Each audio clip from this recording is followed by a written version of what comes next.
గానీ అందరూ చెప్పేది ప్రశాంతమే జరుగుతుంది. ప్రశాంతంగానే జరుగుతుంది.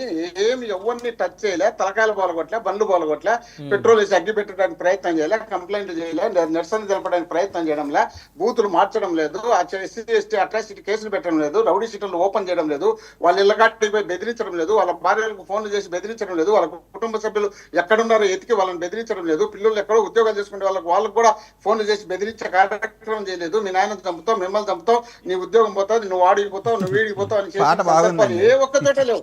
నిష్పక్షపాతంగా బాగా పక్షపాతం లేకుండా జరుపుతున్నారు. ఎందుకంటే చాలా స్వేచ్ఛమైనటువంటి మనుషులు కదా వీళ్ళు, ఇంత ప్రశాంతమైనటువంటి మనుషులు కదా. ఎంత ప్రశాంతంగా జరుపుతారు. 96లో చంద్రబాబు నాయుడు గారు ముఖ్యమంత్రిగా ఉన్నప్పుడు అక్కడ ఏ విధంగా జరిగిందో మనకు తెలుసు.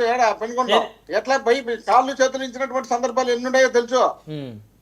అనేక రకాలుగా వీళ్ళు చేసినటువంటి దాడులు, వీళ్ళు చేసినటువంటి దౌర్జన్యాలు, వీళ్ళు చేస్తున్నటువంటి దౌర్జన్యాలు, ఇప్పుడు బూతులు ఏకంగా బూతులు మార్చేస్తున్నారు. బూతులు ఎవరు చెప్పారండి? బూతులు ఇప్పుడు ఎవరు మార్చమని అడిగినారా? మీ ఇష్టం వచ్చినట్టు, మీకు అవసరం వచ్చినప్పుడు, మీకు ఇష్టం వచ్చినట్టు, మీకు కావాల్సిన ప్రాంతాల్లో పెట్టించి మీరు దౌర్జన్యం చేయాలంటే ఏ మార్గం అయితే సీసీ కెమెరాలు ఉంటాయి కదా సార్, పోలింగ్ బూత్ లో సీసీ కెమెరాలు ఉంటాయి. ఎవరైనా నలుగురు వెళ్ళినా అక్కడ దౌర్జన్యం చేసినా, రిగ్గింగ్ చేసినా స్పష్టం కనబడుతుంది.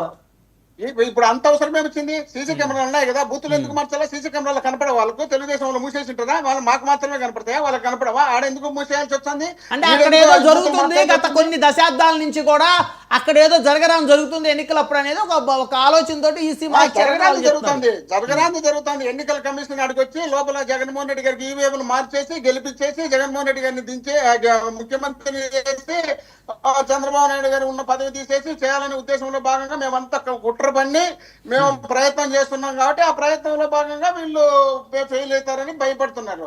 ప్రశాంతంగా జరుగుతాయి కదా. నేను చెప్తే కదా ఇంతకుముందు ఛాలెంజ్, తెలుగుదేశం వద్దు మేము వద్దు రమ్మని చెప్పంటున్నా కదా. నాగేంద్ర అని ఇంతవరకే ఇద్దరు మంత్రులు పోయినాము, ప్రశాంతంగా ఆ ఊర్లలోకి పోయినాము, ఆ ఊర్లలో మేము తిరుగుతున్నాం, ఎవరు పూర్తి స్వాగతం పలుకుతున్నారు, మాకు పూలదండలు వేసి ఆర్తలు పడుతున్నారు. ఇంతకన్నా ఎక్కడ రాష్ట్రంలో ఎక్కడా లేదు. మేము బ్రహ్మాండమైనటువంటి పథకాలు చేసినాం.